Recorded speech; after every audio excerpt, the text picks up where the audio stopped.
Friends, welcome to Pavithra life style. நம்ம இன்னைக்கு இந்த வீடியோவில் மொச்சை போட்ட காரக்குழம்பு எப்படி செய்கிறதுன்னு தான் பார்க்க போகிறோம். வாங்க எப்படி பண்ணுறதுன்னு பார்த்துடலாம். அதுக்கு ஒரு நாள் முன்னாடி நைட்டு இந்த மாதிரி மொச்சையை தண்ணியில் போட்டு ஊற வச்சிடலாம். நெக்ஸ்ட் டே மார்னிங் இதை குக்கரில் மாற்றிட்டு 4 விசில் எடுத்து தனியாக வச்சுக்கலாம். புளியை ஊற வச்சுக்கலாம். அதுக்கப்புறம் இதுக்கு தேவையான காய் கத்திரிக்காய், முருங்கைக்காய், வெங்காயம், தக்காளி, பூண்டு. அரைக்க வேண்டியதை அரைச்சி தனியாக எடுத்து வச்சுக்கலாம். ஃபர்ஸ்ட் தேங்காய், வெங்காயம், சீரகம் இது எல்லாத்தையும் அரைச்சி தனியாக வச்சுக்கலாம். அதுக்கப்புறம் குழம்பு செய்ய ஸ்டார்ட் பண்ணிடலாம். இப்போ ஒரு கடாயில் 2 டேபிள் ஸ்பூன் அளவுக்கு ஆயில் ஊற்றிட்டு கடுகு போட்டுக்கலாம். கடுகு நல்லா பொரிஞ்சதும் கருவேப்பிலை போட்டுக்கலாம். அது கூடவே ஒரு வெங்காயம்,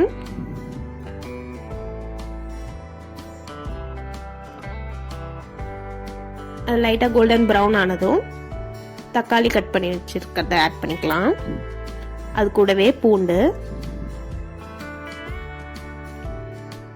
தக்காளி கொஞ்சம் வெந்ததுக்கு அப்புறம் காய் ஆட் பண்ணிக்கலாம். கத்திரிக்காய், முருங்கைக்காய் இது எல்லாத்தையும் நல்லா எண்ணெயிலேயே போட்டு நல்லா வதக்கிக்கலாம். இந்த குழம்புக்கு தேவையான அளவு உப்பையும் ஆட் பண்ணிக்கலாம். இப்பவே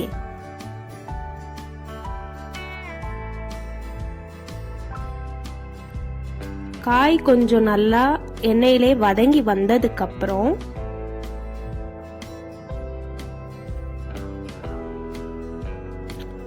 குழம்பு மிளகாத்தூள் ஆட் பண்ணிக்கலாம். 3-4 டீஸ்பூன் ஆட் பண்ணிக்கோங்க. நீங்கள் உங்கள் காரத்துக்கு ஏற்ற மாதிரி அட்ஜஸ்ட் பண்ணிக்கலாம்.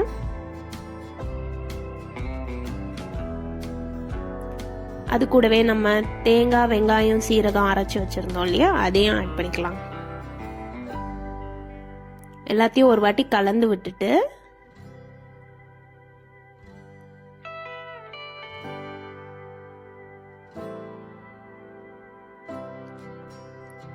நம்ம வேக வச்சு வச்சிருக்கோம் இல்லையா மொச்சை, அதையும் இப்பவே ஆட் பண்ணிக்கலாம். நம்ம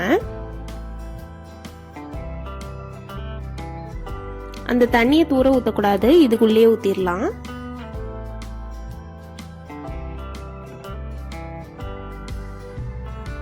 இப்போ ஊற வச்சு வச்சிருக்க புளி தண்ணி ஆட் பண்ணிட்டு உங்களுக்கு குழம்பு எவ்வளோ தேவையோ அதுக்கு ஏற்ற அளவு தண்ணி அட்ஜஸ்ட் பண்ணி ஆட் பண்ணிக்கோங்க.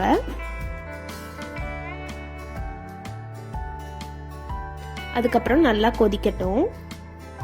இப்போதான் நம்ம சேனல் ஃபர்ஸ்ட் டைம் பார்க்குறீங்கன்னா மறக்காம சப்ஸ்கிரைப் பண்ணிக்கோங்க. பெல் ஐக்கனை ஆல்ல வச்சுக்கோங்க. அப்போதான் நம்ம போடுற ஒவ்வொரு வீடியோவும் உங்களுக்கு நோட்டிஃபிகேஷனாக வரும். பாருங்க, இது மாதிரி நல்லா கொதிச்சு வந்ததும் நல்லா சிம்ல வச்சு எண்ணெய் பிரிஞ்சு வர வரைக்கும் வெயிட் பண்ணி எடுத்தீங்கன்னா சூப்பரான மொச்சை காரக்குழம்பு ரெடி ஆயிடும். கண்டிப்பா ட்ரை பண்ணி பார்த்துட்டு எப்படி இருந்ததுன்னு கமெண்ட்ல சொல்லுங்க. நெக்ஸ்ட் ஒரு வீடியோல உங்களை பார்க்குறேன். Bye bye.